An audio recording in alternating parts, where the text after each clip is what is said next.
When Park Jong-woo died, he did not see a light at the end of the tunnel. He saw an Excel spreadsheet. On the left was a column with overdue tasks. On the right was an email from his boss. Jong-woo, this is urgent. It was needed yesterday. Below was a chat where one department was waiting for edits from another, the other was waiting for approval from a third, and at the top hung a reminder about a call that was supposed to start in 3 minutes, although no one knew why. It was at that moment that he understood that, if the world had really decided to finish him off, it was doing it with a disgusting sense of humor. Then everything disappeared. And when he opened his eyes, he was lying on a white stone floor in a hall full of magic circles, knights, court mages, and a king who was looking at him as if he had just received the greatest gift of fate. The hero has finally been summoned, solemnly announced King Li Huanso. The one who will save our kingdom from the demon lord has appeared. Jong-woo slowly sat up. He looked around the hall, looked at the robes, at the guards, at the glowing summoning circle, and quietly asked, "Excuse me, is there an exit here?" The skill evaluation ceremony passed quickly. Too quickly. The court mage Choi Do-yoon raised a relic resembling a crystal staff and pointed it at Jong-woo. A glowing inscription immediately appeared in the air, which made an expression of expectation, almost greed, appear on the faces of those present. Then the text stabilized. Hero's skill. Analyst subskills. Breakdown, full analysis, structural reading of objects and beings. Description allows one to obtain precise information about the composition, properties, weaknesses, use, and hidden structure of everything the gaze is directed at. The hall became suspiciously quiet. Choi Do-yoon blinked. Then once more. This is not a combat skill. One of the generals sharply crossed his arms over his chest. Not combat? It is useful in science, craft, research. Perhaps in logistics, the mage continued uncertainly. But for a hero summoned against the demon lord, the king slowly frowned. How strong is he in attack? Choi Do-yoon was silent for a moment, and then admitted with horror. Practically not at all. The silence became almost tangible.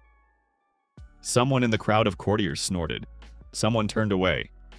And one of the knights, the tall and broad-shouldered Yoon Tai-jin, without hiding his contempt, said loudly enough for everyone to hear. "So this is our hero? A guy who knows how to look at stones?"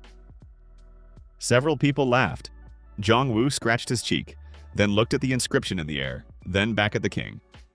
And unexpectedly for everyone, he smiled. "Hey," he said, "so that means I don't have to go to the office anymore?" No one understood what he said, and that was even for the best. Jong-woo did not shout, did not argue, did not demand explanations.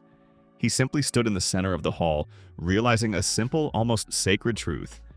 There would be no more 16-hour shifts, sudden urgent reports, corporate calls at night, and a boss who wrote "good job" only when everything was already on fire.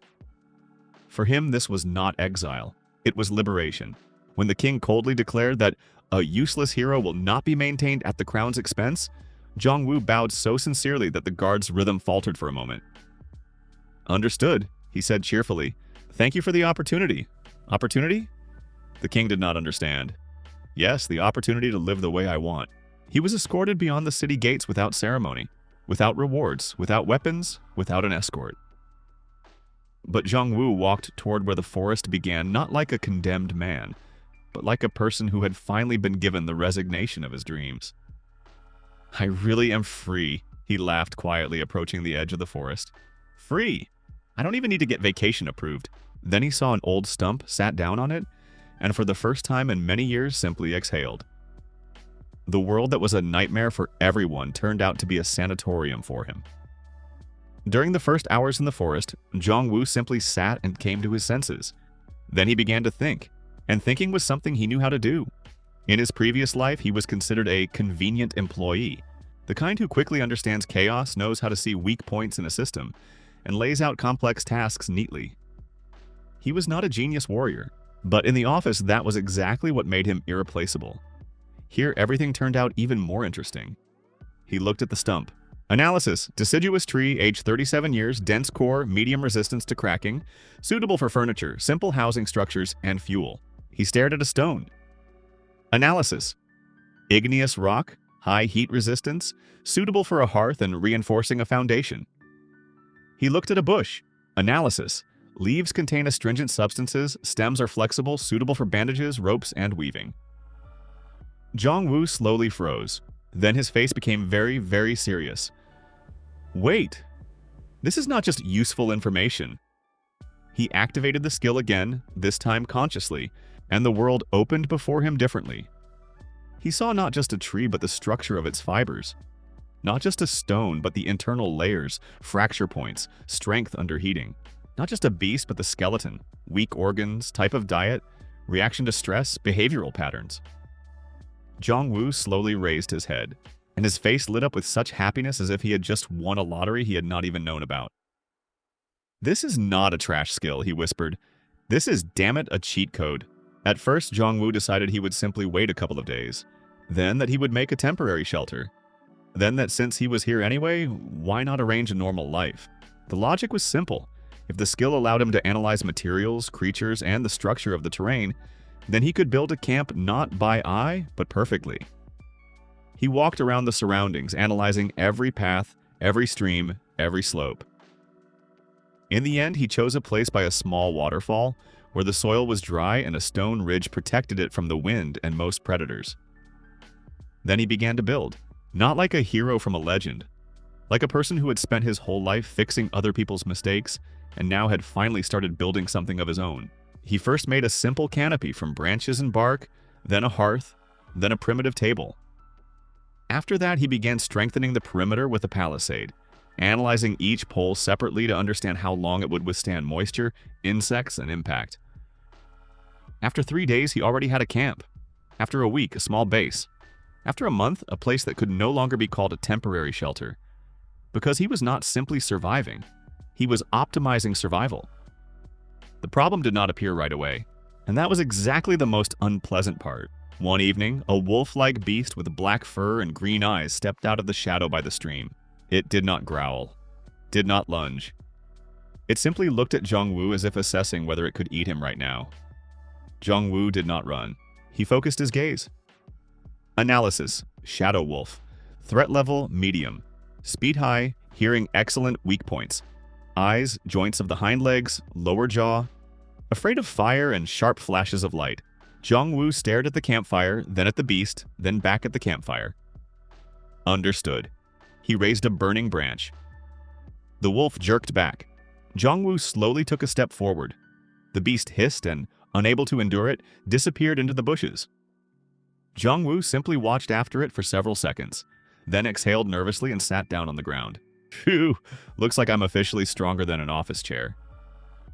And for the first time in a long while, he laughed not from exhaustion, but from real relief. In the forest, Jong-woo quickly developed the habit of counting everything as a resource. A tree was not just a tree, but a future beam or plank. A stone was not just a stone, but part of a stove. Grass was not just grass, but medicinal raw material. Clay was not just dirt, but a building mixture. When he found a deposit of iron ore in a ravine, his eyes literally lit up. Analysis: Ore of medium concentration. Suitable for primitive smelting at high temperature. Processing in a forge hearth is possible. Oh yes, he drawled. Now this is what I'm talking about. He made a furnace, then charcoal, then a primitive bellows system for air supply. And when he first obtained a piece of real metal, he held it so carefully as if it were not a blank, but a certificate of a new life. By this point, Jong-woo had already understood. He did not need to defeat everyone in battle. It was enough for him to become so effective that the forest itself began to adapt to him. The more he used the skill, the more he understood its true scale. He could not simply recognize an object. He saw structure at the level of causes and consequences. If he looked at a plant, he understood where its moisture-containing tissues were, how it reacted to cold, which parts were edible, which could be poison, how to use it in medicine or poison. If he looked at a weapon, he understood what material it was made of, where the weak spot was, how the blade was sharpened, in what place the handle would crack on impact. If he looked at a monster, he saw the type of skeleton, muscle features, weak organs, attack mechanism, behavior model. This was not simply analysis. It was a complete breakdown of the world. Jong-woo sat by the campfire and stared into the flames for a long time, realizing the scale of his situation. So, I am not a hero of the sword, not a hero of magic, I am a hero of the system. He smiled, and that perhaps is even better. The small camp began to grow. First, a low protective circle of stones appeared around the fire. Then a storage shed of dry logs. Then a sleeping corner, a kitchen, a drying rack for meat and herbs, a separate place for water and filtration. Jong-woo did nothing chaotically. He first analyzed every detail in his head, as if drawing up a business plan, only now his project was his own life. One day he stood on a hill above the camp, looked over everything, and quietly said, "Not bad. Very not bad. But for now, this is still only a base." Then came the idea to build a house, a real one, with a stove, with windows, with a pantry, with a place for weapons and tools. And the more he thought about it, the more he liked that prospect. Because a house is not just a shelter. It is a statement to the world. I am staying here for a long time. Another month passed. By that time, Jong-woo no longer looked like a lost person from another world. He had become stronger, calmer, more confident. A tanned face, weathered hands, comfortable clothing of his own making, and a neat bag with tools behind his back. The house in the forest grew quickly. He made the foundation from stone, the walls from woven branches, clay, and reinforced planks, the roof from dense bark and treated sheets resistant to rain. The windows were small but correctly positioned for light and warmth. And all of this through analysis. He checked every material so as not to build on sand, not to use fragile rock, and not to take wood that would rot in a week. This made the progress so obvious that even Jong-woo himself sometimes stopped and said, "Well, yes, I think I'm actually really good at this." In his previous life, he had spent years doing work that no one noticed. Here, every step was visible immediately. It was strange and pleasant. Rumors of a strange man who lived deep in the forest and was building a fortress there began to spread among travelers and hunters. At first as a tale, then as a cautious whisper, then as hope. The first to come to his house were two refugees from a village burned by demons. Jong-woo met them calmly, without pathos and without fear. "Who are you?" he asked. "We just want to spend the night," the woman answered in a trembling voice. "We were told that a person lives here who does not drive people away." Jong-woo looked at their torn clothes, tired faces, and dirty hands, then nodded. "Then come in. There is water. Food, too, if you are not afraid of wild herbs." They entered with distrust, and then saw that his house did not simply survive. It was built as if an entire small community could live here. The man looked for a long time at the shelves, at the stove, at the storage, at the weapon rack. "Who are you?" he asked quietly. Jong-woo thought for a second, and then simply answered, "A person who was thrown out of the kingdom." "Don't worry, I'm not offended." With every new person, his small settlement grew. At first they were fugitives, then one hunter, then an injured blacksmith's apprentice, then a former healer from a border temple. Jong-woo was not gathering subjects. He simply gave people a place where they could not die. And that turned out to be enough for the first real bonds to begin forming around him. He analyzed the skills of everyone who came, who could hunt, who knew how to forge, who understood herbs, who was suitable for watch duty, who was capable of building. He did not impose himself as a ruler, but it was he who made everything around him functional. People began to call him different things. Some called him the forest elder, some an hermit, some an exiled hero, and he only shrugged his shoulders. "Call me whatever you want. Just don't ask me to urgently fill out a form." 6 months later, a small forest fortress already stood where the camp had been. Walls, gates, storage, kitchen, workshop. Jong-woo's house was no longer temporary, but quite real. Later, a bathhouse appeared, then a well, then an observation tower, then an outer rampart. Every detail was built after analysis. Jong-woo was literally creating the settlement as a complex system where everything had to work without failures. One day he climbed the tower and looked down. Life was bustling below. People were working. A cauldron was boiling. The forge was smoking. Children were running around the yard. Guards were changing at the gates. And all of this existed because one day some office worker understood. If you know how to break the world down by structure, then you can build it anew. Then the demons came, and everything became more serious. It was not a random pack, not beasts, not a minor threat. It was a reconnaissance squad. Jong-woo saw them from far away at the top of the observation tower and immediately activated his skill on the squad leader. Analysis. Demon officer of the lower rank. Speed high, skin resistant to physical cuts. Vulnerable to overload of the magical channels in the chest cavity and to a sharp temperature difference. Jong-woo slowly nodded. Excellent. It was at that moment that all the inhabitants of the fortress saw him for the first time, not as a calm household manager, but as a commander. "Close the gates," he said sharply. "Archers to the tower. Blacksmith, prepare the metallized traps. Healers to the second perimeter. And no one goes out alone." His voice was calm but so confident that people did not even think of arguing. The battle was hard, but it went according to plan. He did not fight with strength. He fought with information, preparation, and precise coordination. Then the demons retreated. And already the next morning, people in the nearest settlements spoke of the forest fortress as a place where there lived a man who could not be considered weak simply because he had been driven out of the capital. Several more months later, a royal carriage drove up to the fortress gates. From it stepped out the very same envoy who had once been present at his exile. Now his face had an expression of awkwardness mixed with despair. "Lord Park Jong-woo," he began, "the kingdom asks for your help." Jong-woo, who was sitting on the railing beside the gates, merely raised an eyebrow. "How interesting. The demons are pressing on the southern border. Our fortresses are holding on with their last strength. We need your experience and your protection." Jong-woo looked at the envoy for a couple of seconds, then at his fortress, then at the people who lived and worked here, then back at the envoy, and smiled, warmly, but very dangerously. "You drove me out because I was useless." The envoy lowered his gaze. "Yes, and now you have come to ask me to save your world." "Yes." Jong-woo jumped down from the railing, then listened carefully. "I will not return to your palace. I will not serve your generals. I will not endure court intrigues and your stupid orders." The envoy turned pale, and Jong-woo finished calmly. "But if you want to live near my fortress, learn from me, and ask for protection, I will think about it." From then on, the world began to change. Because from the forest came not a hero with a sword.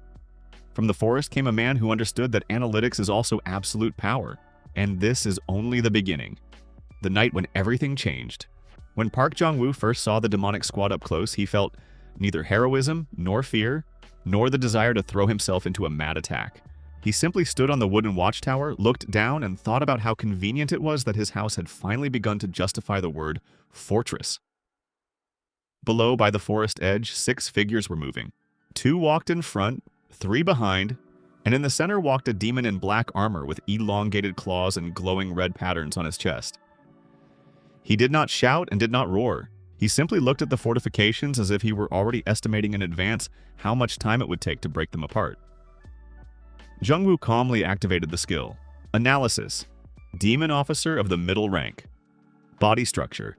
High density of muscle fibers. Outer skin layer reinforced with magical crystals. Weak points. Chest cavity, rear joint of the left leg, magical circulation channel beneath the collarbone. Tactics. Avoids frontal attacks, prefers psychological pressure and a quick test of the defense. Now, this is already unpleasant, Jong-woo muttered.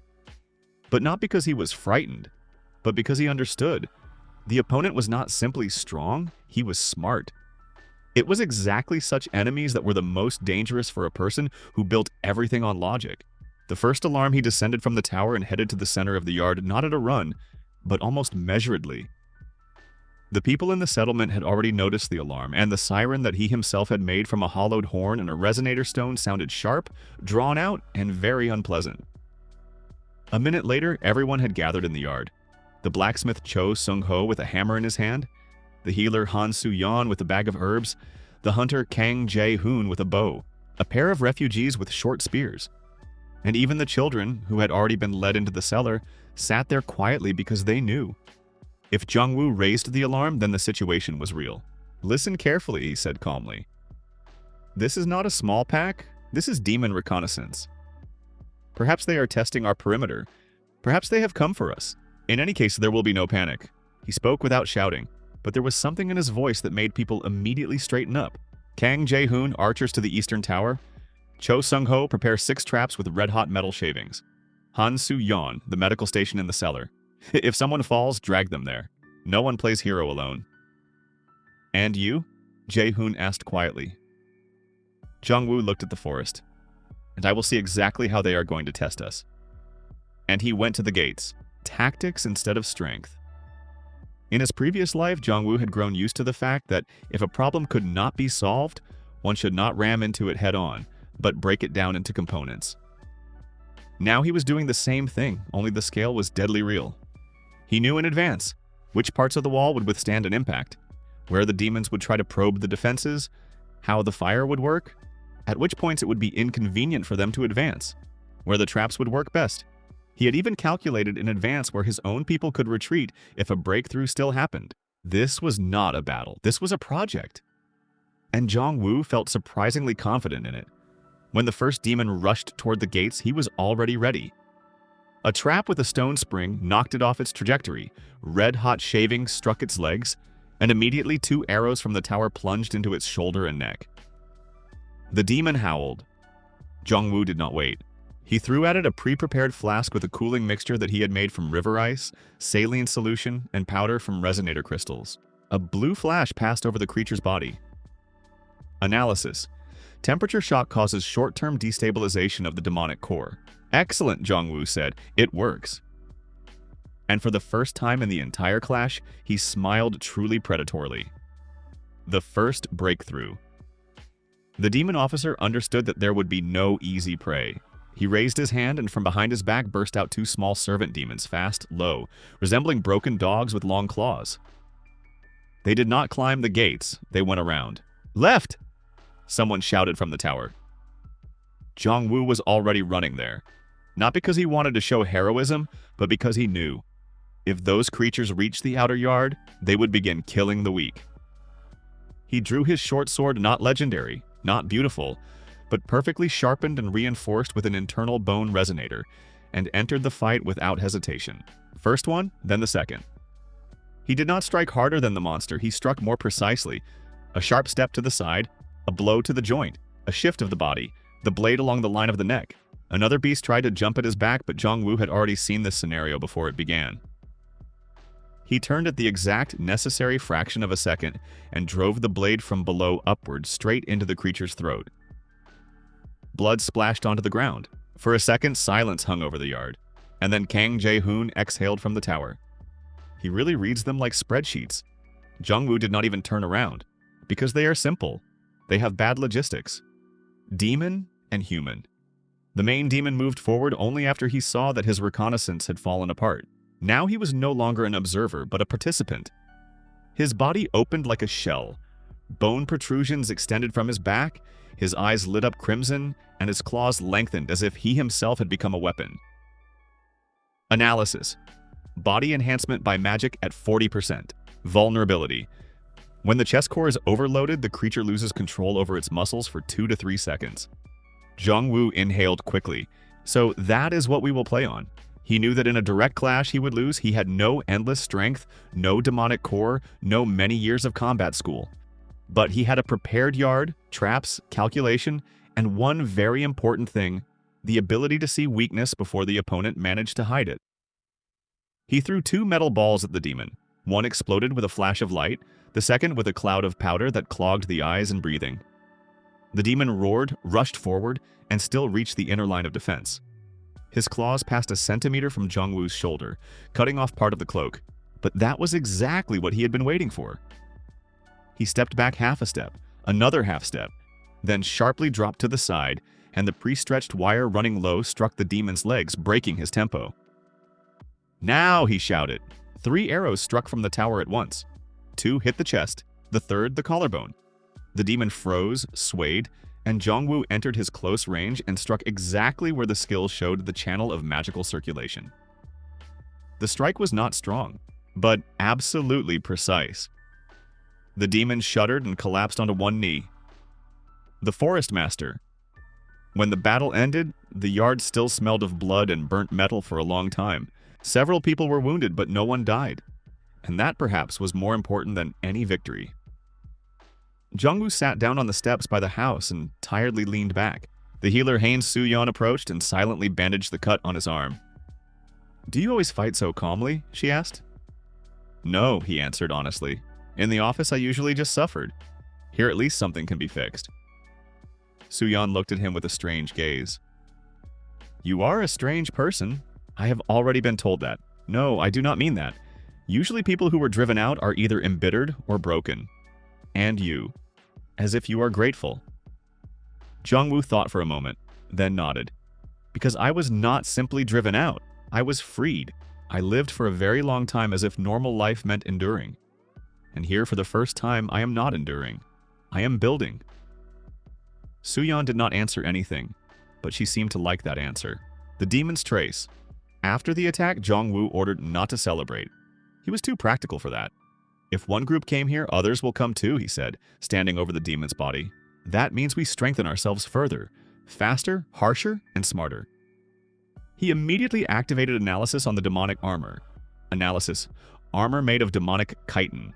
High resistance to physical damage. Well suited for shields, door plates, and reinforcing corners. Analysis. Fangs contain magical residues, can enhance resonator devices. Analysis. Blood is toxic in raw form, but after purification gives a component for signal ink and weakening mixtures. Kang Jae-hoon stared at him. You even use this? Of course, if the world sends me a demon, I am not going to throw it in the trash. It is a resource. It was after this that people in the settlement began saying that Jong-woo does not just protect people, but recycles war into fortifications. Building the wall. The following weeks turned into a very dense, very difficult stage. Jong-woo began building a real wall around the fortress. Not a decorative one, not a symbolic one, a full-fledged one. He chose stone that showed the best resistance to impacts and moisture, then mixed it with metal shavings from demonic armor, then added a binding mixture of limestone, tree resin, and powder of dried herbs that strengthened adhesion. He first analyzed every material, then tested it for strength, and only after that used it. In a few days, they already had an outer defensive belt. After a week, towers. After 2, a full-fledged ring rampart with observation points and sectors for archers. People who saw it for the first time could not believe that all of this had been built from the forest. But it stood. And with every day, it stood more firmly. New people, Jong-woo's fame was already moving along the roads. New people began coming to his fortress. Some to seek protection, some work, some simply because there was nowhere else to go. Among them appeared a young swordsman named Kim Tae-rin, tall, lean, with a very tired gaze. I heard you are building a place where people are given a chance, he said. You heard wrong, Jong-woo answered. I am building a place where chances are not thrown away in vain. Tae-rin smiled slightly. That suits me. Jong-woo looked at him through the skill. Analysis. Kim Tae-rin. Type. Apprentice swordsman. Strengths. High pain threshold, good reaction, discipline. Weaknesses. Relies too much on direct combat. Potential. High with proper training. Jong-woo nodded to himself. Good. From this day on, you are on watch, and then we will talk about stance and routes. You have a habit of entering battle too early. Tae-rin blinked. How did you know that? Jong-woo calmly shrugged. I am an analyst. Return of the envoy. And then a new envoy from the king came. This time it was not the first one. This one was younger, more tense, and clearly understood that he was standing before a man whom they had already begun to fear in the capital. His Majesty asks. He began. Jong-woo raised his hand. Let's do without the unnecessary. What happened? The envoy swallowed. The southern fortress has fallen. The demons are moving further. A general named Morkan leads the offensive. The royal army cannot cope. The name sounded heavy. Even the air seemed to become darker. Jong-woo slowly looked at his wall, at the towers, at the people, at the storage, at the fields already grown near the fortress, and understood a simple thing. Forest life was over. His small world had already become large enough for war to notice it. Morkan, then, he said quietly. Yes, they call him the Devourer of Forts. Jong-woo smirked. A bad reputation. That means he is worth speaking with personally. Man against General Morkan came 2 days later. Not as a spy, not as a scout, as a catastrophe. The forest trembled under his steps. Trees bent, beasts scattered.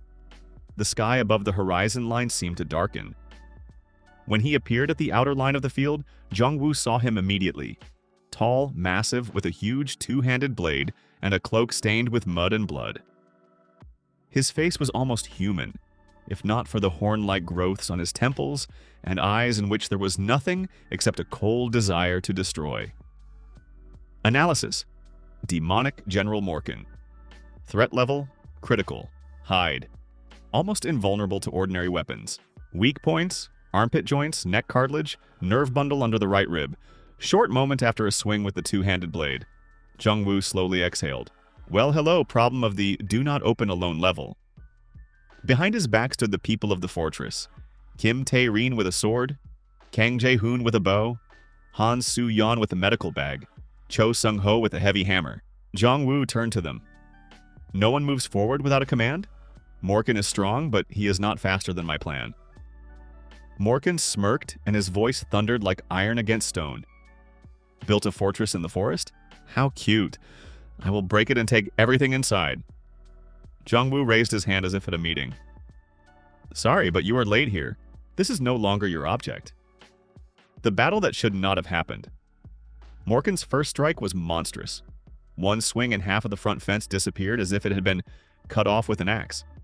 A second and stones poured down from the tower. Jung-woo did not try to stop force with force. He simply diverted it to the sides. Traps triggered one after another, but the general swept them away like a storm. Then Jung-woo used his main trump card. Not the wall, but the space. He had prepared in advance a section in front of the eastern tower low ground, loose earth, metal guides, and hidden pits with an oil mixture. Morkan stepped there and the ground under him floated for a second. That was enough. Jung-woo threw resonator stones at the right moment, and a vibration wave went across the area. Morkan frowned. What are you doing? Reducing your stability, Jung-woo answered. You are too big to be convenient. Jung-woo was not physically stronger than the general, but he did what an analyst knows how to do better than any warrior, found where size turns into weakness. The general rushed forward, but at that moment Kim Tae-rin and Kang Jae-hoon struck synchronously with sword and arrow. Jung-woo used this to enter the side zone and slash the blade across the place under the right rib. It did not kill, but it forced Morkan to sharply retreat. Analysis: reaction to a sharp blow to the side causes a short-term spasmodic contraction of the muscles. Excellent, Jung-woo hissed through his teeth. One more moment like that. Not a hero, but a support. The battle lasted long. Too long. At one point, Jung-woo took a blow to the shoulder and almost fell. At another, his cloak caught fire from demonic flame. At a third, he himself already felt how tired his legs were, but still continued moving. However, he did not fight alone, and that was most important of all. Tae-rin covered the left flank. Jae-hoon disrupted the rhythm with arrows. Soo-yeon managed to pull out the wounded. Sung-ho held the breach, and the fortress built by Jung-woo showed for the first time why it had been created at all. Not as one person's home, but as a system in which all parts hold on to one another. And when Morkan again went into a powerful swing, Jung-woo understood. Here it is, the last moment. Everyone back, he shouted. Then he threw under the general's feet a mixture of demonic blood, metal shavings, and cooling powder. A flash, a sharp sound, a temperature collapse. Morkan staggered. Jung-woo stepped forward, gathered all the strength he had left, and struck precisely into the neck cartilage at the place that the skill highlighted as critical. The general swayed, then collapsed onto one knee. Jung-woo did not even have time to catch his breath before Tae-rin drove his sword into his exposed side, and Jae-hoon released an arrow into the eye socket. Morkan slowly sank to the ground. Silence came. After the battle. When everything ended, the forest seemed to exhale together with the people. Jung-woo stood in the middle of the destroyed yard, covered in mud, with a burned cloak and blood on his hands. Soo-yeon approached him first. Are you alive? For now, yes, he exhaled. Then that is good news. Kim Tae-rin, leaning heavily on his sword, looked at the defeated general and could not hide his shock. You did not just survive? You arranged the battle as if you knew every one of his movements in advance. Jung-woo smirked. I simply know how to break down problems before they become tragedies. Tae-rin shook his head. There are no people like that in the capital. That is why the capital is losing. New status? The victory over Morkan changed everything. Now no one called Jung-woo's fortress a strange camp in the forest anymore. Now it was Cheongsan Fortress, a place where people who needed protection, order, and a chance to survive beside a person who knew how to turn a forest into a bastion flowed in. The kingdom finally recognized his influence. Envoys began to come more often, military men more cautiously, refugees more boldly, and rumors about the exiled hero became almost a legend. The man who had been thrown out as useless built a fortress in the forest, stopped a demonic general, and did it without magical glory, without an army, and without royal approval. Jong-woo, meanwhile, was sitting by the stove and reading the notes he himself had made on strengthening the wall. Then he looked at the new extension, then at the people in the yard, and quietly said, "Not bad, but this is still not the end. Because in a world where demons are advancing on humanity, one fortress is only the beginning of a great game." And Park Jong-woo had only begun to build his. After the victory over Morkan, Jong-woo understood that the fortress could no longer be considered simply a shelter. It had become a place of power and therefore a target. People began arriving not one by one or two by two, but in whole groups, and with them came new tasks. Training, distribution of duties, guarding routes, trade, healing, and, worst of all, politics. Jong-woo did not like politics. Politics reminded him of corporate meetings, only in beautiful suits and with knives behind the back. But he quickly understood that if he did not establish order here, someone else would do it, and then everything he had built would begin to rot from within. So he did what he knew how to do best, laid the chaos out neatly, appointed those responsible, created rules, and began teaching people to think the same way he himself thought. The first official student was Kim Tae-rin. He still carried himself like a swordsman who was used to relying on direct combat. But after the clash with Morkan, he finally understood that talent alone without a system means nothing. Jong-woo did not try to make him into a hero. Instead, he taught him to analyze distance, wind, ground cover, the opponent's rhythm, and his own fatigue. The second student was Han Soo-yeon, and this surprised many the most. The healer turned out to be not just a folk healer, but a person with rare observance. She instantly noticed which herbs grew better in the shade, how the skin color of a wounded person changed, and when poison had already gone through the blood. Jong-woo gave her a separate workshop and asked her to keep records because he understood. If they had their own knowledge base, the fortress would stop being simply a home and turn into a school. Jong-woo did not call it an academy. He generally avoided loud words. But in essence, it was exactly an academy that he was building, only without marble columns and aristocratic pathos. Inside the fortress, he designated 3 zones: a training yard, a craft sector, and a research building. In the first, students learned combat and observation. In the second, blacksmithing, processing wood, stone, and fabric. And in the third, data collection, cartography, and monster breakdown. The most surprising thing was that the students quickly began to understand. Strength is not only a strike. If Kim Tae-rin had previously seen the world as a field for chopping, now he noticed for the first time that victory often begins several minutes before battle. It is enough to choose the position correctly, notice a crack in the ground in time, or understand that the enemy likes to attack after a short pause. For Jong-woo, this was obvious, but for people raised on legends about swords and heroic duels, it turned out to be a real revelation. To expand the fortress, Jong-woo decided to build a stone hall for meetings and lessons. He chose a place by the northern wall where the foundation was especially stable and ordered first to conduct a full analysis of the soil, humidity, and depth of cracks. Everyone wondered why he needed so many calculations until the first spring rains began a week later. Then it became clear that he had prevented the wall from sinking in advance and saved the future extension from destruction. The hall turned out simple but reliable. A long table, walls with maps, shelves for samples, a separate corner for the wounded, and a large board on which diagrams could be drawn. Jong-woo loved this place especially strongly because it reminded him not of an office, but already of something worthy. Here, no one wasted time on empty chatter. Here, decisions either worked or they did not. But while the fortress grew, the forest did not become safer. On the contrary, the more people settled around it, the more aggressively the local creatures behaved. At first they were lone beasts, then small demons, then creatures appeared that were clearly obeying someone else's will. Jong-woo quickly understood that someone or something felt the approach of his power and was trying to test how far it would spread.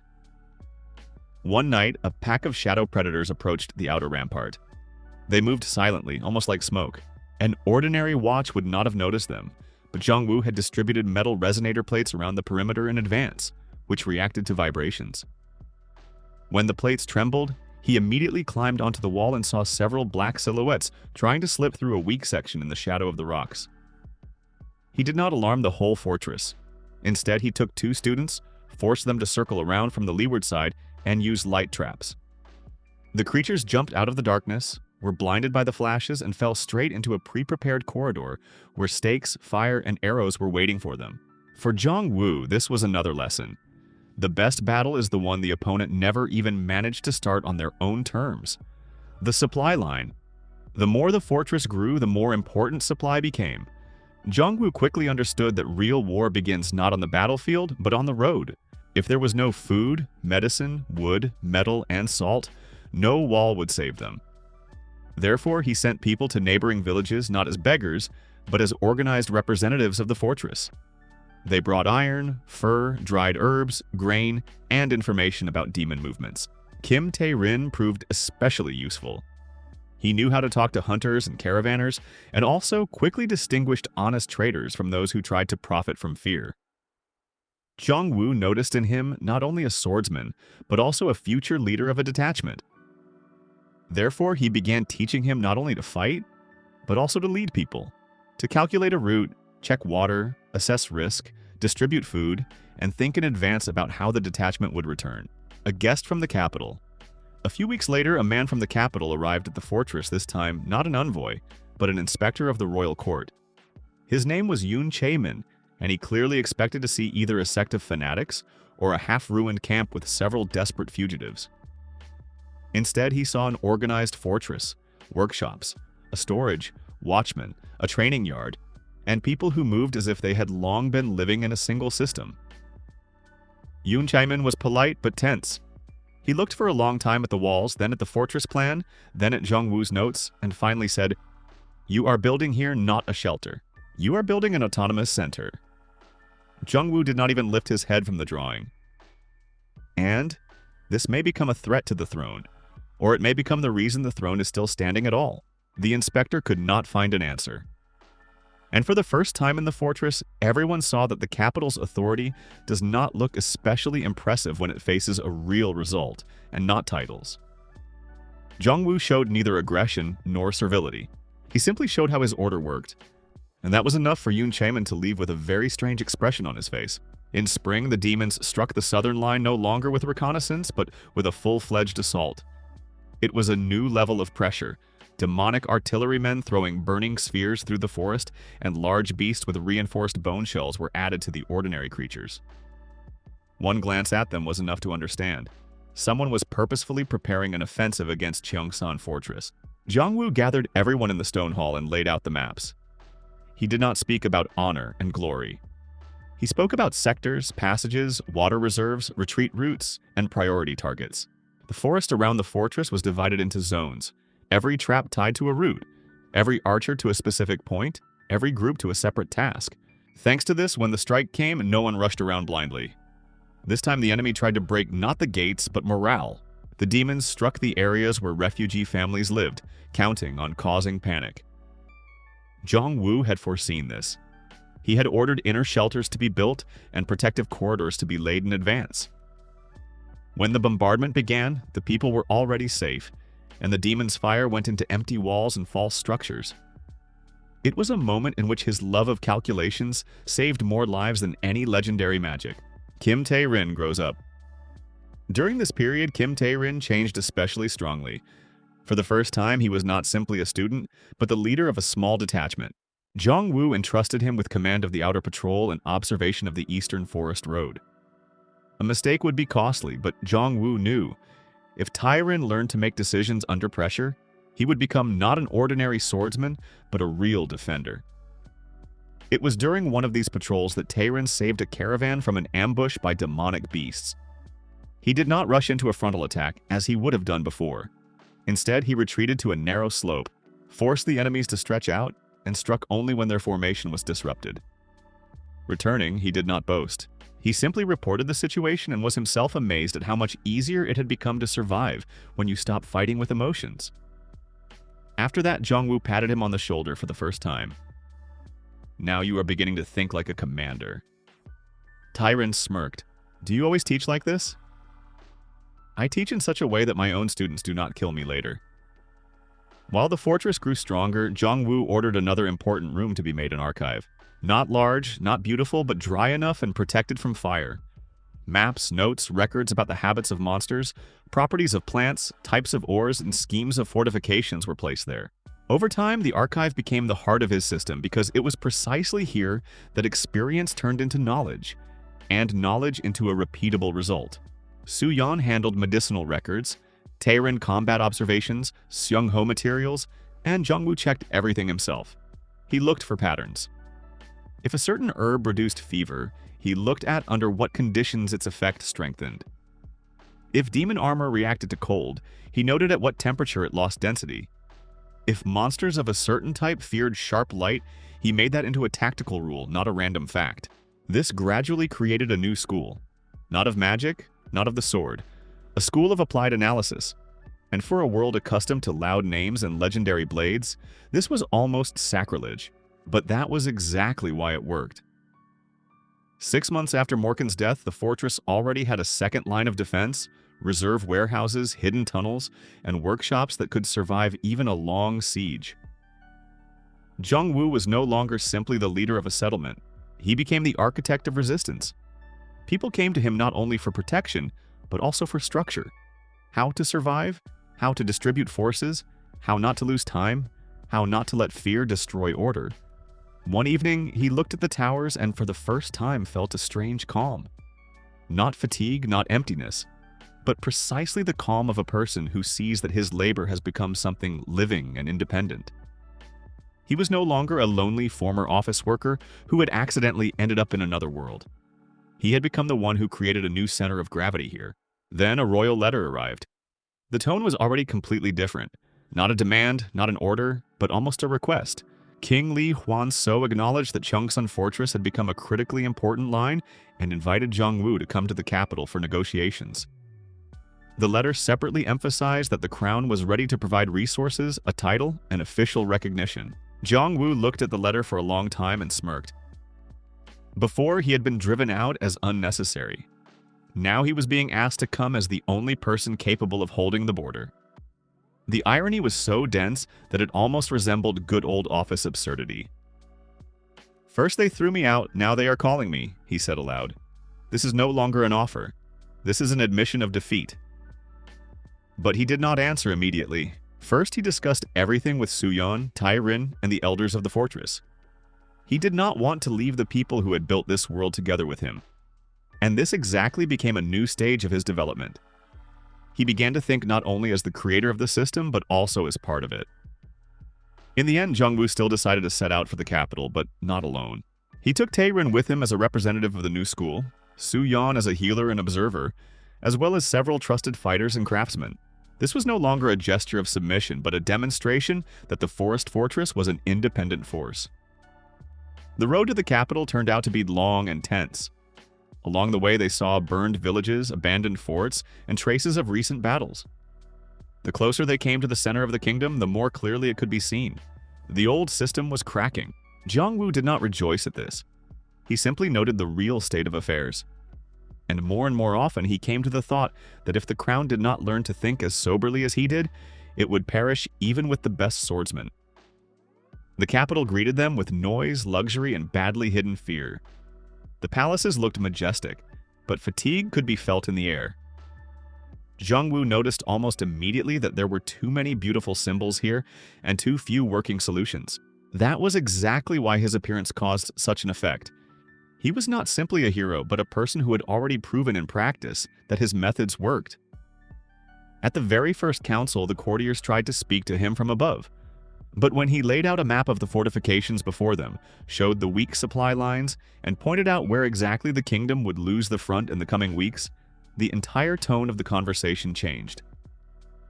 He spoke briefly, harshly, and without unnecessary respect for statuses. And the longer the council went on, the clearer it became. Jung-woo was no longer a subordinate. He was an expert without whom everything collapsed. After the negotiations, he did not stay at court. The royal court turned out to be too slow, too self-satisfied, and too dependent on rituals. Jung-woo returned to Cheongsan almost with relief. People, work, walls, students, and new tasks were waiting for him. The fortress could no longer exist without him, but neither could he without it.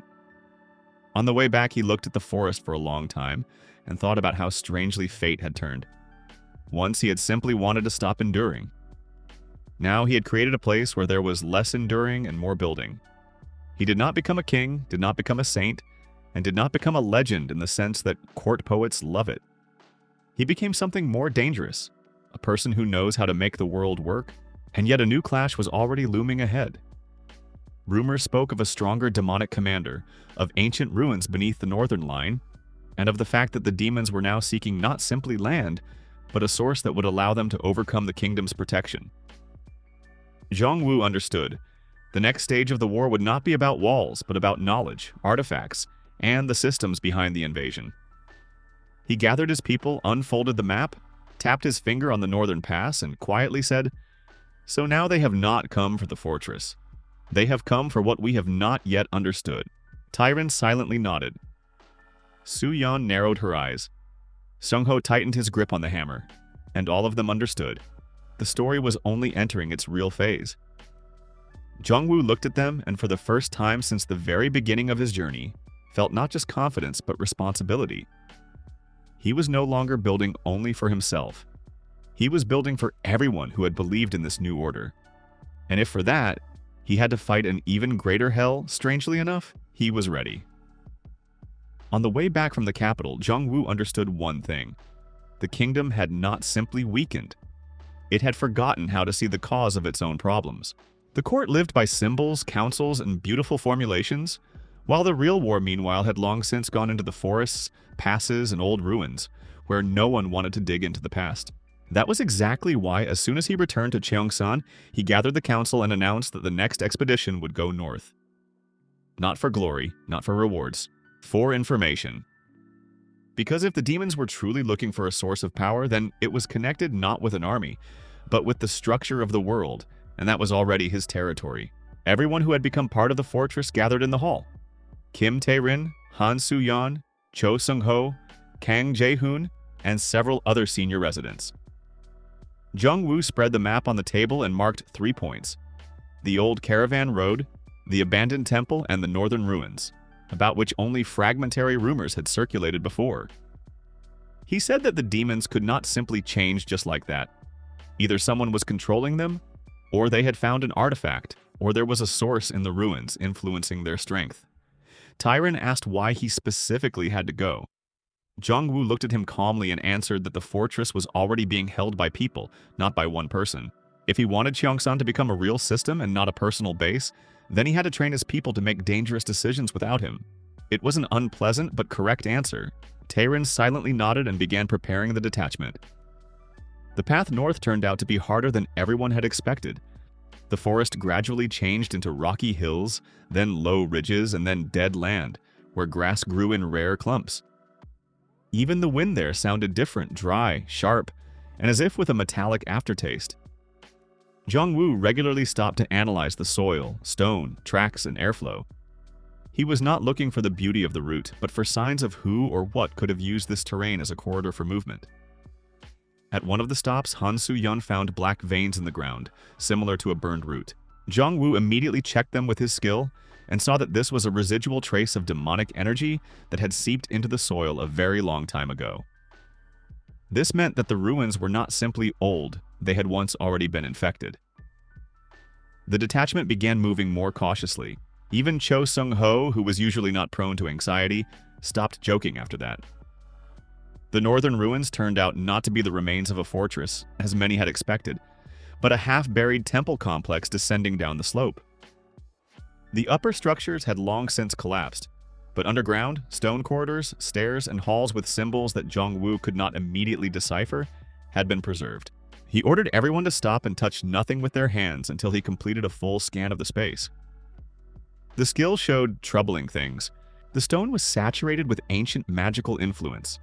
Some walls preserved residual protection, while others, on the contrary, served as channels for accumulating foreign energy.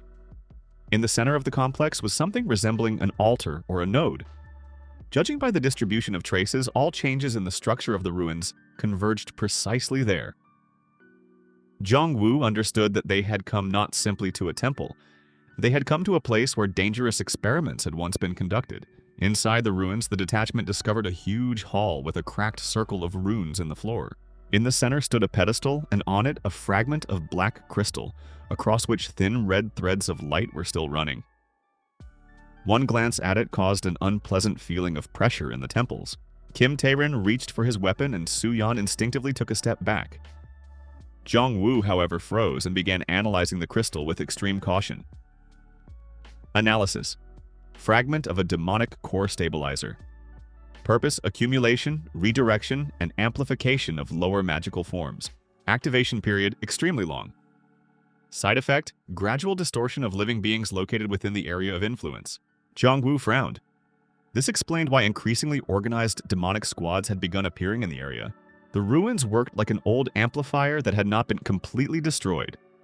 Someone was either trying to restore it or using the residual energy as a landmark. As soon as he told the detachment to retreat, the corridor behind them slammed shut. Stone slabs shifted, and dull red lines flared along the walls.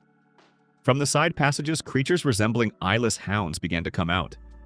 They moved by smell and vibration, not by light, so ordinary tactics almost did not work. Jong-woo instantly understood the structure of the trap. The hall was specially arranged to lure a group to the crystal, then seal the exits and release the guardians.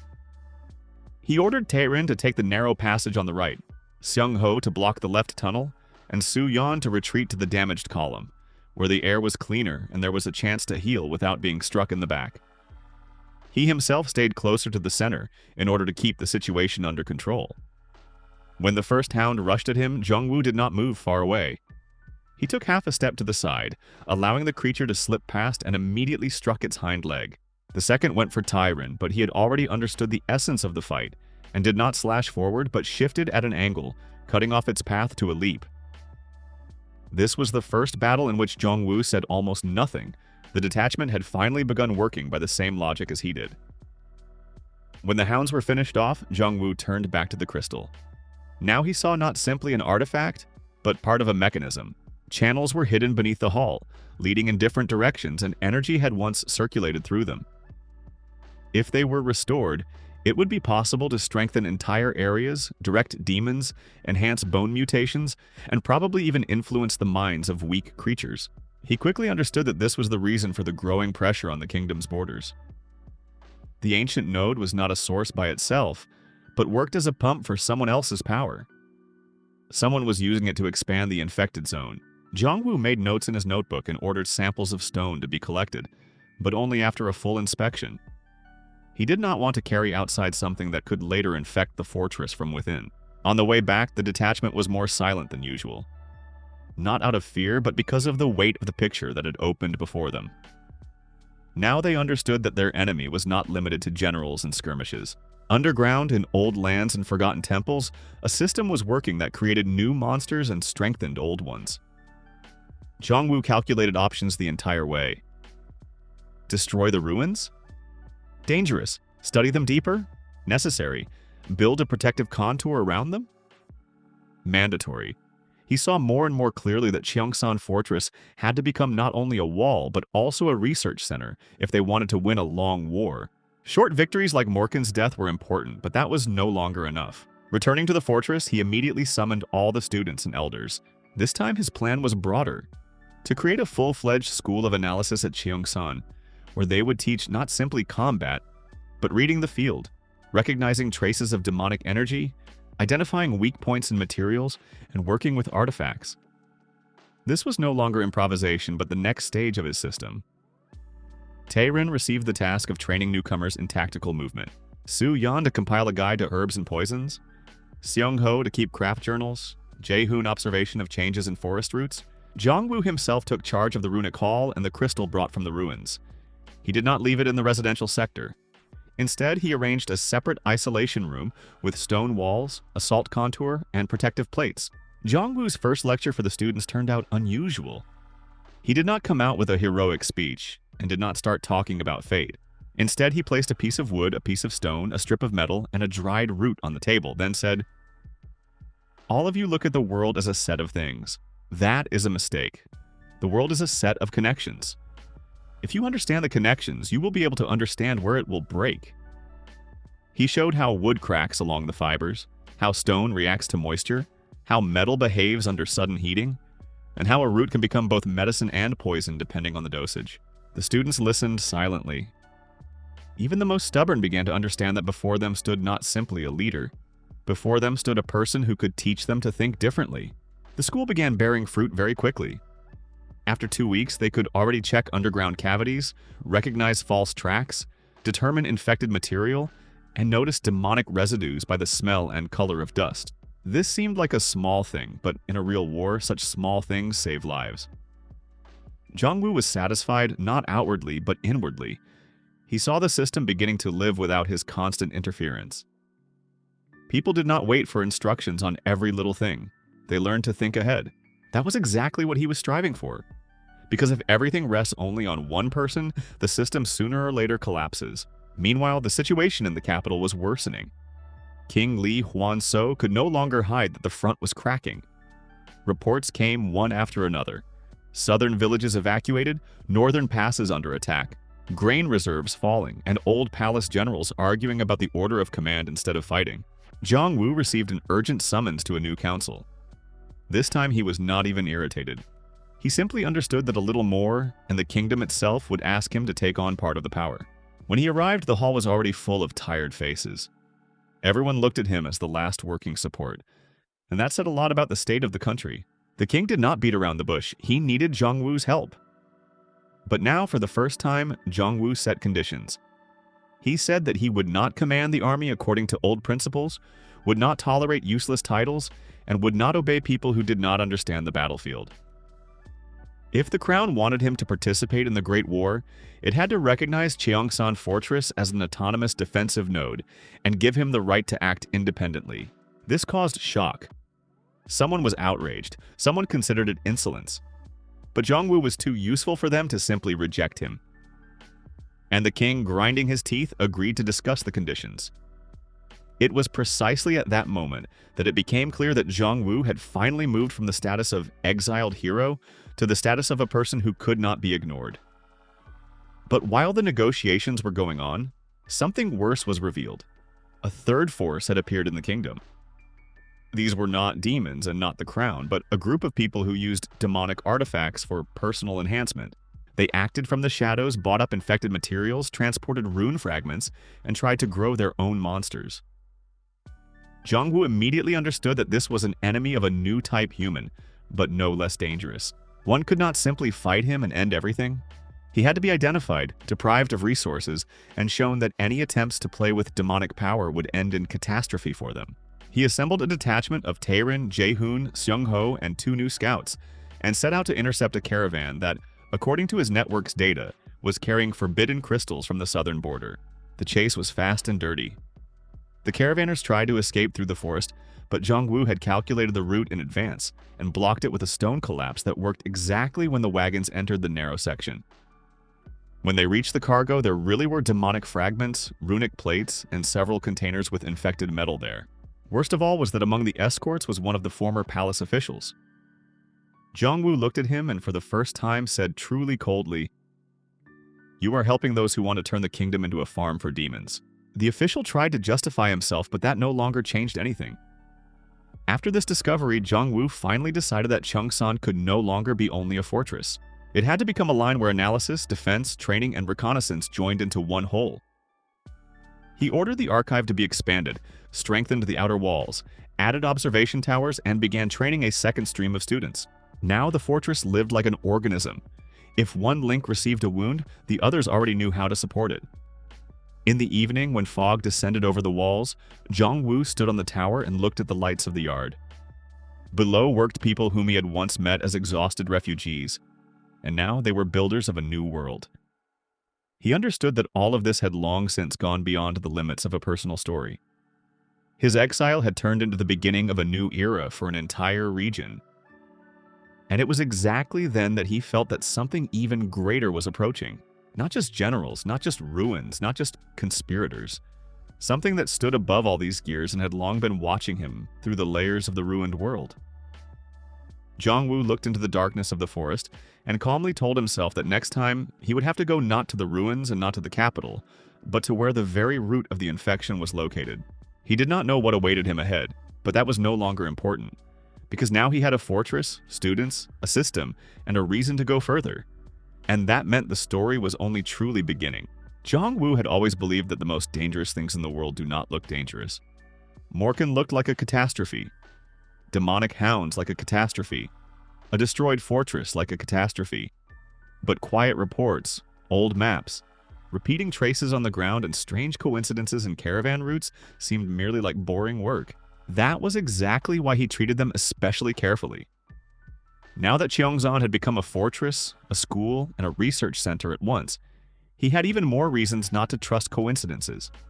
If the demons were strengthening not only on the battlefield, then somewhere underground or behind the front line a real source was working. And the longer he looked at this, the more clearly he understood. The northern ruins were not the beginning, but merely a lid over something far older.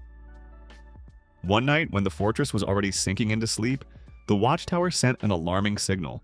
Not an ordinary one, not about monsters at the wall and not about spies on the road. It was a rare resonance that Jong-woo himself had implemented into the defense system after the expedition north. The plates on the outer circle clicked one after another, as if someone had struck them from inside the earth. Jong-woo immediately rose from bed, threw on his cloak, and went to the stone hall. Tae-rin was already there. Soo-yeon followed, and Sung-ho ran in behind them. On the table lay the fortress map, and on it a thin line was faintly trembling, showing vibration beneath the northern sector. It was too much like underground movement, too organized for an ordinary collapse. "This is not the Earth," Jong-woo said after a short analysis. "This is a cavity, and a large one, very large." Tae-rin frowned. "Under us?" "Not exactly. Under the old northern line.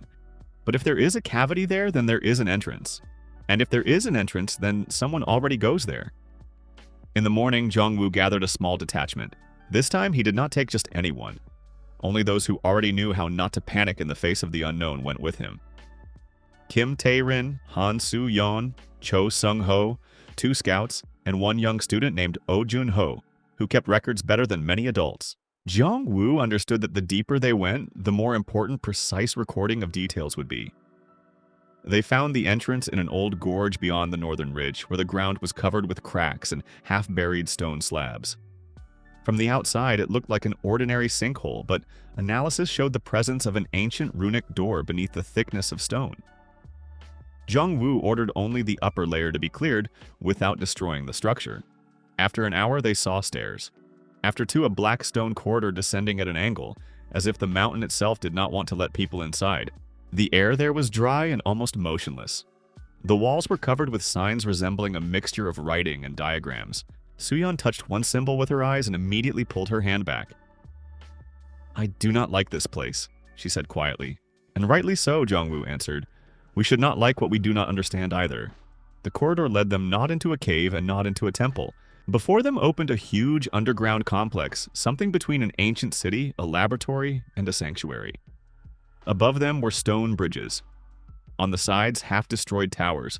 Below, rows of rooms where remnants of mechanisms, racks, reservoirs, and magical channels had been preserved. This place had clearly been built not for 1 generation. Jong-woo stood on the edge of the platform and simply looked down silently. The skill showed him a strange thing. The entire structure was not simply old, but engineering complete. People had once lived, worked, and conducted experiments here who knew what they were doing. They created a system in which magic, material, and biology were joined into a single mechanism. And if this system had begun working again, it meant someone had brought it back to life. "These are not ruins," he said. "This is forgotten infrastructure." Tae-rin tightened his grip on the hilt of his sword. "Infrastructure of what?" Jong-woo did not answer immediately, because he had already seen traces of movement on the far tier. Guardians of the old world. From the shadow between the columns came creatures that could not be called either humans or demons in the usual sense. Their bodies looked like a mixture of human form, bone plates, and dark ore. They had empty faces and instead of eyes, narrow glowing slits. They moved soundlessly but with a clear purpose. These were not wandering monsters. These were guardians. Jong-woo instantly activated analysis. Underground constructs of the old type. Basis, organo-mineral compound. Function. Protection of the node and suppression of unregistered life forms. Weak spots, neck joint, diaphragm area, magical core in the center of the chest.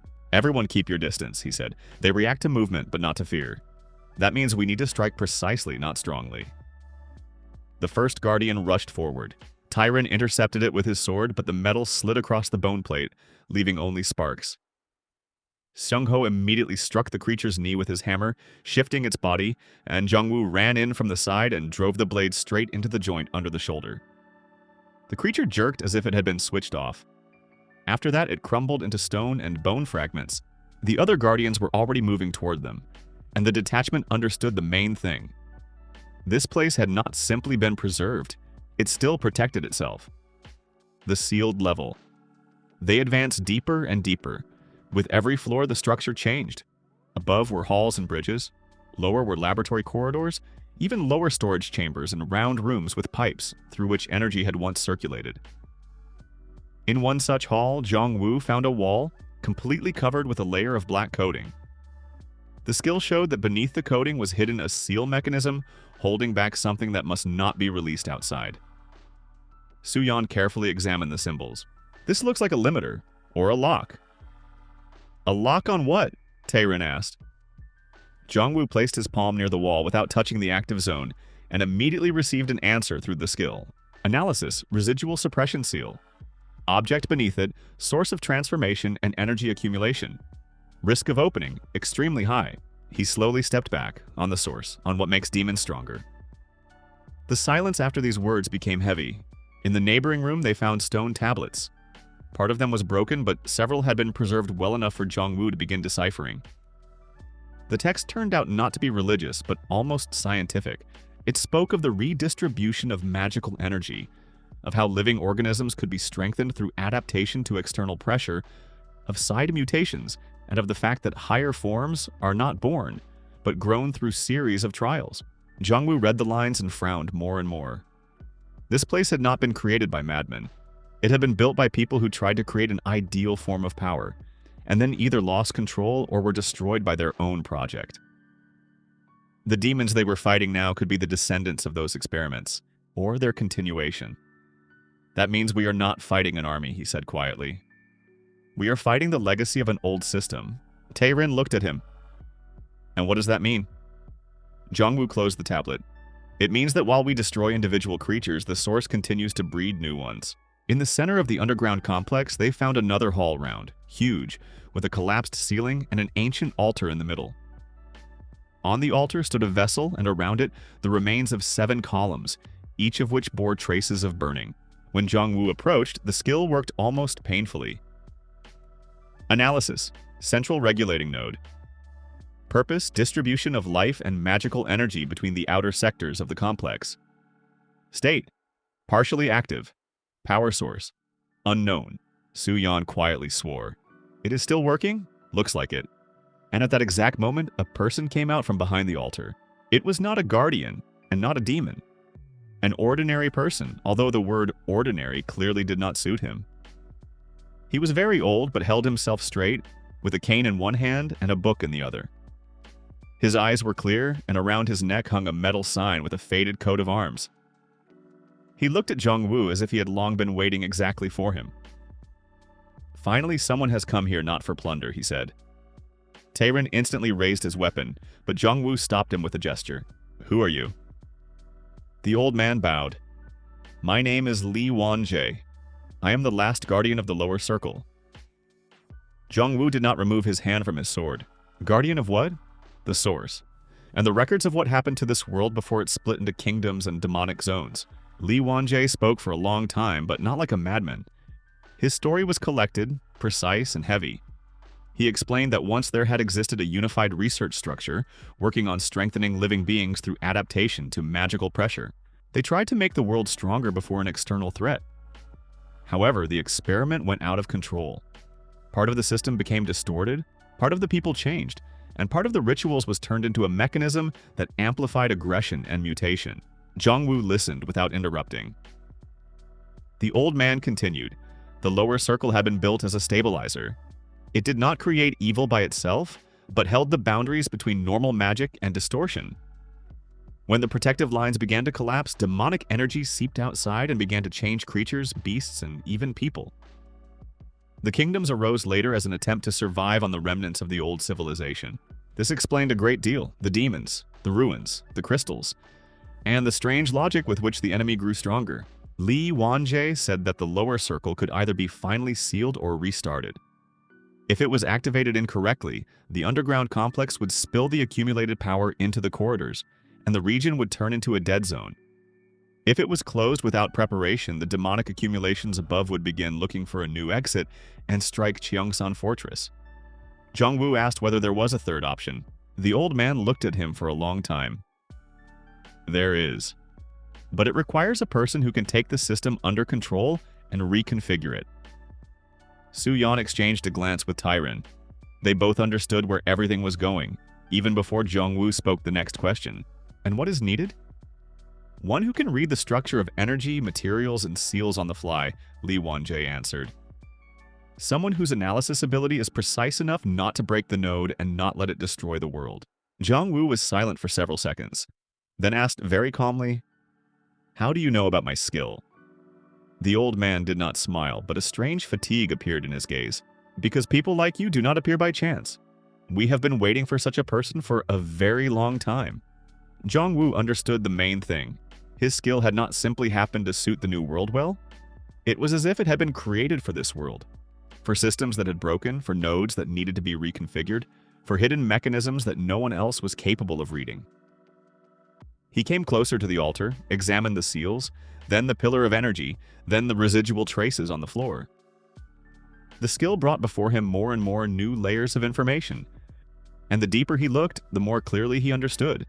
The lower circle could still be stabilized. Moreover, with proper adjustment, it could not only restrain the infection but also purify part of the distorted magic. If this is true, he said, then Cheongsan Fortress must become a node of restoration, not only defense. Li Wanjie nodded. That is exactly what we once wanted to achieve. The work began, not combat engineering.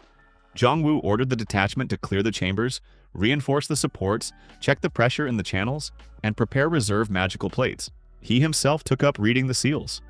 For this, he had to enter deep analysis mode several times in order to understand where the flow went, where it broke, which symbols were responsible for containment, and which for feeding. Taerin and Sung Ho worked above, watching over safety. Suyan prepared stabilizing mixtures in case of an energy discharge. The old man Li Wanjie observed from the side and only occasionally pointed out old mistakes made by the builders of the circle centuries ago. It was a rare moment when the entire team acted like a single organism. At some point, one of the seals cracked. The air trembled. Red light ran along the walls. Below, something stirred as if the very depth had awakened in displeasure. "Do not let it burst upward," Zhongwu said sharply. Taerin struck the support, redirecting the vibration. Suyan shouted for everyone to step back 3 steps. Sung Ho placed a metal fixer. Zhongwu, at that moment, was literally seeing the structure of destruction. He traced the course of the energy, found the overload point, and changed it through temporary redirection along a side channel. It was dangerous. Extremely dangerous. But it worked. When the circle finally stabilized, the entire hall filled with a low, deep hum. The stone under their feet became warm. The red lines on the walls paled, and then for a moment changed to a soft, white-blue glow. This meant that the node had not simply been held, but had shifted into a new mode. Li Wanjie slowly sank to one knee. "It worked," he whispered. Zhongwu stood there, breathing heavily, covered in dust and sweat, and did not immediately understand what exactly had happened. Then the skill displayed the final message. Analysis. Node reconnected. Status. Partial purification available. Risk reduced. Side effect. Change in the balance of power in the region is inevitable. Zhongwu closed his eyes. Now the enemies above will feel that the underground source has changed, and no one will like that. They had not even managed to properly get outside when a tremor passed across the surface of the complex. Somewhere in the upper tiers, a low roar sounded. These were not guardians and not ordinary beasts. Someone or something had felt the change in the node and moved to check what had happened. Zhongwu did not waste time. Everyone up. Right now. After climbing up, they saw that part of the entrance was already surrounded by new creatures. Larger than before. Stronger. Denser. as if the node was remaking them right at the moment of the attack. And this was the worst possible scenario. The old source was not dying quietly, but giving its last impulses to those who were nearby. The fight in the corridors was short, dirty, and very harsh. Jong-woo did not allow the detachment to fall apart. They retreated step by step, closed passages, dropped stones, and set traps while running. Taerin fought no longer like a student, but like a full-fledged flank commander. Suyeon pulled a wounded scout out from under a strike and injected him with a stabilizing mixture right on the move. Sung-ho held the narrow tunnel until the last moment, until Jong-woo ordered him to retreat. When they finally broke outside, the sky had already begun to brighten. At dawn, standing on a rock by the exit from the gorge, Jong-woo received another analysis. Somewhere far away, at the edge of visibility, a new group was moving. Not demons in the usual form and not guardians of the ruins. They were people. But their aura was mixed with the same dark energy as in the deep node. So the third force had already arrived. Lee Won-jae grimly said that they had surely felt the awakening of the circle and would now try to take control of it. He added that among these people there might be those who had not yet completely lost themselves, and that made the conflict even more complicated. Jong-woo looked north and for the first time in a long while felt no irritation, only cold clarity. Then they came too late, he said. This node is no longer theirs and not the demons. It will become ours. Taerin turned around. Do you really want to take it for yourself? Jong-woo shook his head. Not for myself, for the fortress, for the people, for everyone who is ready to build instead of rotting in someone else's experiments. The fortress as an answer. When they returned to Cheongsan, everything already looked different. As if, after the node was restarted, the region itself had begun slowly changing its character. The wind became cleaner, the forest quieter. Even the grass near the northern road seemed less scorched. Of course, this did not mean that the danger had disappeared, but the balance had truly shifted. Jong-woo immediately ordered observation to be expanded, the archive strengthened, and a new department prepared. The Department of Purification and Study of Ancient Systems. Now his fortress was engaged not simply in survival, but in the restoration of territory. This was the next step, and he understood that the real long-term war would begin precisely here. He was sitting in the stone hall in the evening, writing down conclusions from the underground complex, when Suyeon quietly approached him. You look as if you have not slept for 2 days again, possibly 3. And you still want to go further?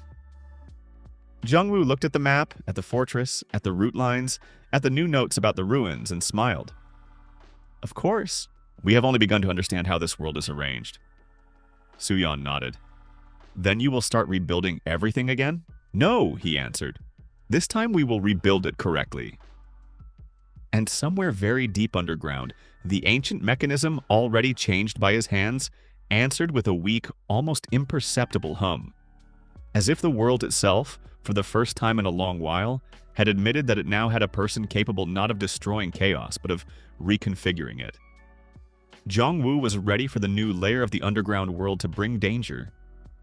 He was not ready for it to turn out so old, so carefully preserved, and so close to the very foundation of the world. When he stood in the round hall of the lower level and looked at Lee Won-jae, he felt not simply interest, he felt that the final missing piece of a huge puzzle lay before him. The old man said that he had waited for such a person for a very long time. It sounded like an ordinary, mysterious phrase, but Jong-woo knew too well that such things are not said merely for effect. Usually behind that stands a system, or an order, or a promise left generations ago. And if the world really had been broken by an ancient experiment, then someone had to remain in order to one day pass the key to the one who could reread all of this. Lee Won-jae was not simply an old man in the ruins. He turned out to be some kind of last guardian, not only of the node, but also of the memory of how the underground complex was arranged at all. He told them that once there had existed a circle of chosen masters who were responsible for controlling the inner systems. They watched over the seals, directed the flows of energy, carried out purification, and did not allow the demonic infection to penetrate into the living world. But then a split occurred. Some of the guardians decided to use the power of the node to strengthen the kingdoms. Some tried to destroy it, some disappeared. And Lee Won-jae himself remained here because the node could not simply be abandoned. It had to either be restarted or contained until the arrival of a person who could understand structure at the level not of guesswork, but of calculation. So you are not guarding ruins, Jongwoo said slowly. You are guarding possibility. The old man nodded. And danger. These things rarely exist separately from one another. After the stabilization of the node, the most important conversation began. Lee Won-jae explained that the underground complex was not the only one. There were other similar points scattered around the world, but most had long since either been destroyed or captured. This node had survived only because it had been partially isolated and was located beneath an old mountain structure. But there was a problem. If the node began working fully, it would inevitably attract those who could feel energy of this kind. And that meant Cheongsan would become a target not only for demons, but also for people who wanted to use the ancient system for personal power. Jongwoo understood this instantly. The new defensive line was turning into the center of a struggle for the very principle of the world's future. And yet you want us to continue, he said. Yes, Lee Won-jae answered. Because if you stop now, the infection will simply find another road. But if you can reconfigure the system, a chance will appear. Jongwoo was silent for a long time. Then he looked at the detachment, at the stone hall, at the seals beneath his feet, and at the slowly shimmering node in the center. The choice was obvious. Leaving meant leaving the problem to the next generation, and he already knew well enough what that meant in such a world. He decided to go to the end. Not out of stubbornness, although he had enough stubbornness. Not out of thirst for power, although the authority of the system had long since interested him. But because for the first time he saw not chaos, but a structure that could be fixed. For an analyst, this was almost a sacred invitation. He ordered the second stage of work to be prepared. Outside, the northern line had to be strengthened. Inside, an isolation contour had to be built around the research block. The best craftsmen were summoned to the fortress. Seung-ho took charge of the metal and fastening plates. Soo-yeon made a list of protective solutions. Tae-rin assigned people for round-the-clock observation.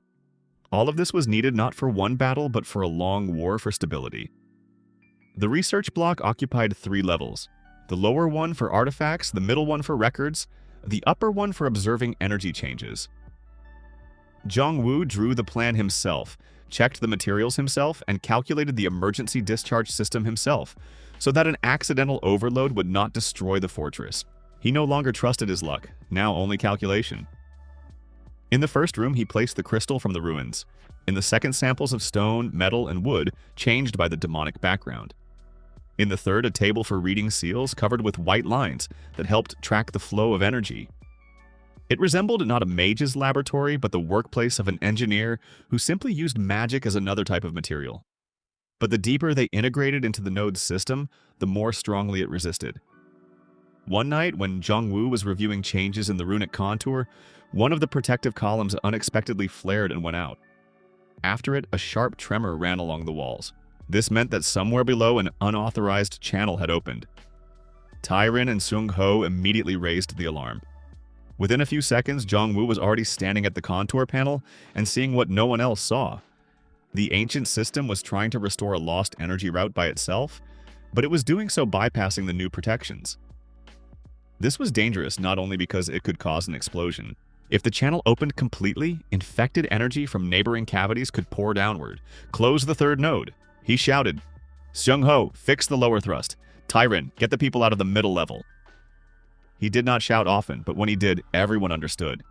Everything was very serious. Jongwoo descended to the corridor where the floor was already glowing with a reddish reflection. There a door was discovered that had not been visible before. It appeared only after the system began redistributing energy. The skill suggested that this was a hidden maintenance route leading to another closed sector. Soo-yeon caught up with him on the stairs. You are not going there alone, are you? I am going, he answered. But not alone. She looked at him and, sighing, still stayed beside him. Terinend two scouts catched up behind them. Ojuno run with a writing board, nearly dropping the ink. Even as such a moment, Jong wanted not simply to check the danger, but to record it. Because it is precisely such moments that later form the entire future method. Behind the door was an archive hall. It was smaller than the central circle, but far richer in content. Old maps of underground flows hung on the walls, metal channels ran across the floor, and in the center stood a huge round table with carved sectors. Judging by everything, decisions on redistributing energy throughout the entire complex had once been made here. On the table lay a map of the region, and not just the region on it were marked points of ancient nodes, runic entrances, and places where major releases of power had once occurred. Jongwoo instantly understood that this was not simply an archive. It was a strategic atlas of the old world. If it was restored, it would be possible to predict the movement of demonic energy months ahead. "These are no longer ruins," Oh Junho whispered.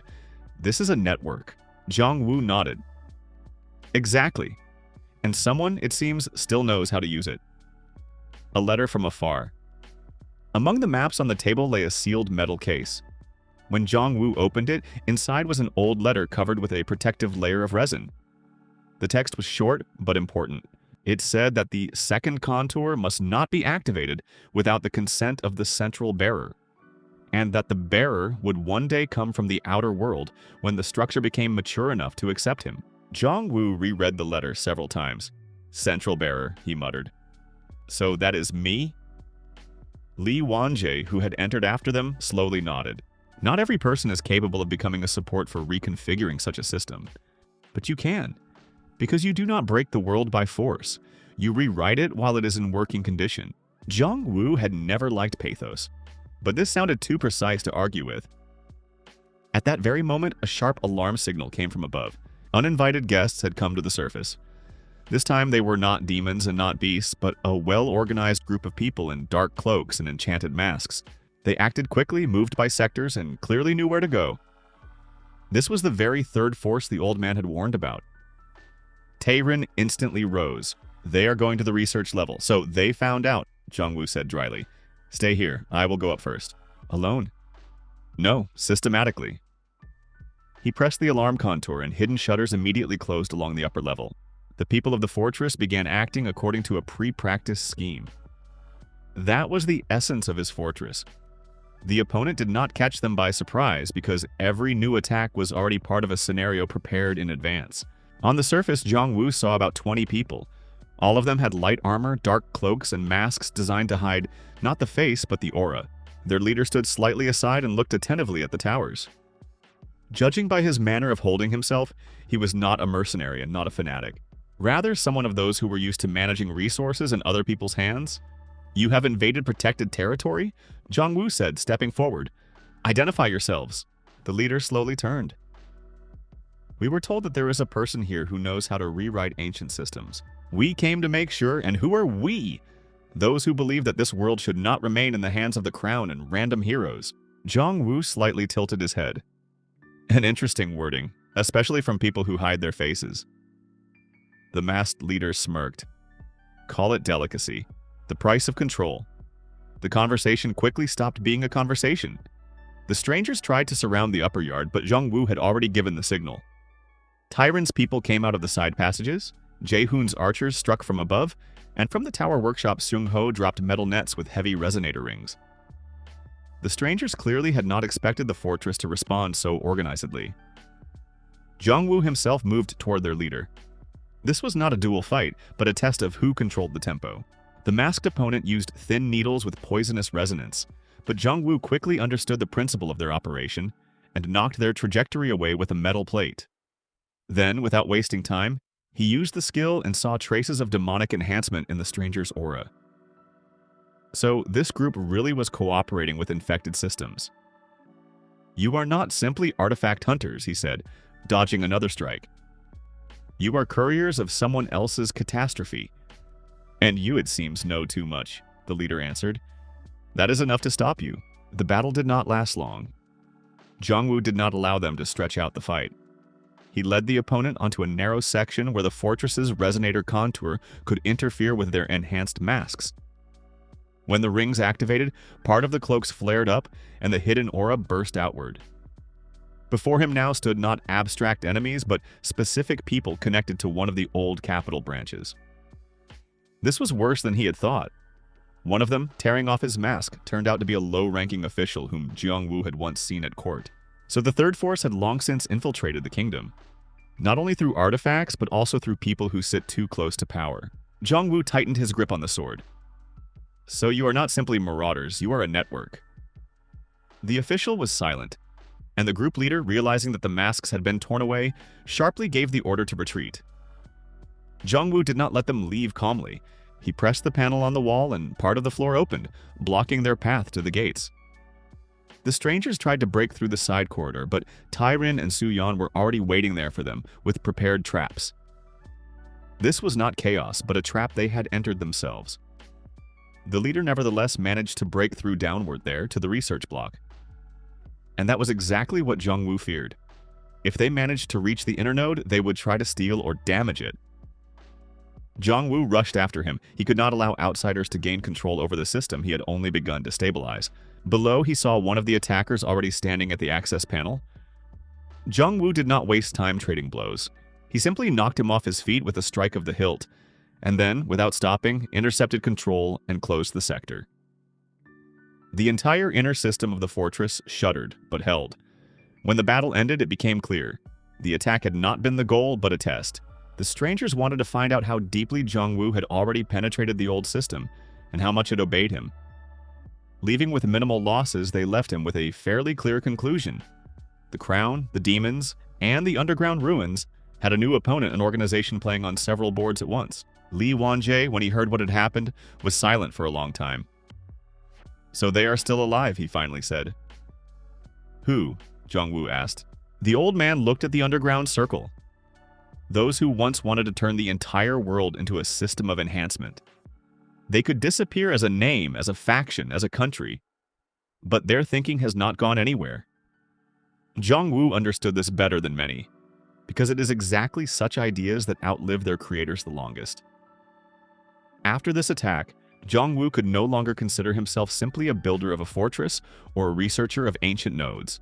He became a person standing at the center of a multi-layered war, the king in the capital, demons on the borders, the ancient source underground, and a hidden human organization that wants to use all of this for its own rise. And yet he did not feel despair. On the contrary, it became easier for him. Finally, the picture had begun to come together. Every new piece of the puzzle confirmed that his path was not accidental. He had been brought to this world not for simple strength, but for the chance to fix what others had only been breaking for centuries. In the evening, when everything had settled down, Jongwoo again descended into the node hall. The crystal from the ruins glowed softly. The maps lay open. The letter of the Guardians rested nearby. And in this calm, almost sacred light, he suddenly understood that he had made the choice long ago. Not with words, but with deeds. "I will not let you turn this world into a laboratory again," he said quietly into the emptiness. "Not the demons, not you, and not the crown, if it again decides to close its eyes." A step sounded behind him. It was Tae-rin. "What next?" he asked. Jongwoo looked at the map, then at the northern ruins, then at the line that went even deeper underground. "Next, we go to the heart of the system." And somewhere there, far beneath layers of stone, the ancient mechanism again answered with a low, steady hum, as if acknowledging his words.